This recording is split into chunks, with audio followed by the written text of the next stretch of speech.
Hello, welcome to Kathy's Day. What am I doing today? Well, if I can see you, I'll try to wave to you. But anyway, you know it's going to be a little rough day when the paper falls off your tea bag and you keep fighting the string. So I've tried to tie it, but it's not going to work for me today. So I'll just have to watch it. So this is a face that I've been working on for a few months now. And when I say a few months, I don't want you to think it's taken me 3 months to just work on this. Compressed time, probably 2 hours at this point. So what I would like to do is I would really like to be able to get this completed and get it ready, the carving part of it completed, get it into the kiln and put some glaze on it and hang it up. I've created some holes in the back of it so that someone can, if I decide to keep it, I can put strings back here or wires, or if I gift it to someone or someone purchases it, if I decide to take it to a show. I do see I need to go, I don't know if you can see this or not, but I got one earring hole completely perforated. So let's see if I can get over here and get this other without breaking. And this is real time, so if I goof up, you're going to see me goof up.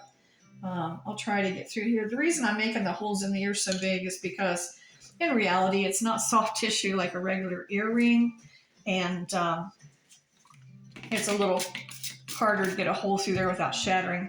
Clay, if you can imagine, if you've ever had a piece of, I don't know, at this point when it's dry, it's like chalk. Even sometimes I think more fragile. So it's fragile, but yet it's resistant. Let me give you a little background about my time with working with clay. Somewhere about, and I don't know when, someplace around the 90s, I started working with clay.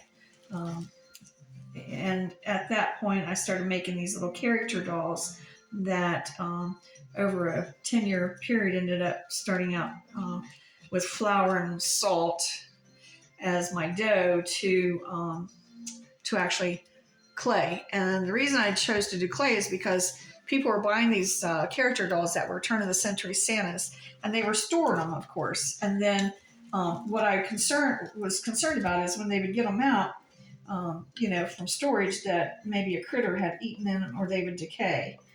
So I really didn't know how long salt and flour dough would last, and if it would, pick up little insects or not. So just so happened my brother-in-law had a kiln, and I didn't have a kiln at the time, and he and his mother had done a lot of pottery. He grew up doing pottery, ceramics, and I thought, oh, clay will definitely work. And then meanwhile, where I worked, I was working in dentistry at the time. This I could say elderly because I'm elderly now. Elderly lady came in, and she and I were talking, and she had a wind chime business. And it was someplace maybe in October, November. I want to say something like November. And she had a wind chime business, and she hadn't been active in it for a few years. And she gifted me with an entire, everything from underglazes, glazes, tools, everything you can imagine, including a kiln, except for a slab roller, for me to work with. So I considered her my Santa Claus for the year. And so that's how I got started into it. Now, I can say that was back then. The last time I made a character doll was 1999. And that was after we had moved. We had sold our home, and we moved and did not have the space, of course, for anything at the time. So my stuff remained in storage for years. And then, I don't know, years and years went on by before I even got it out again. And when I did get it back out, I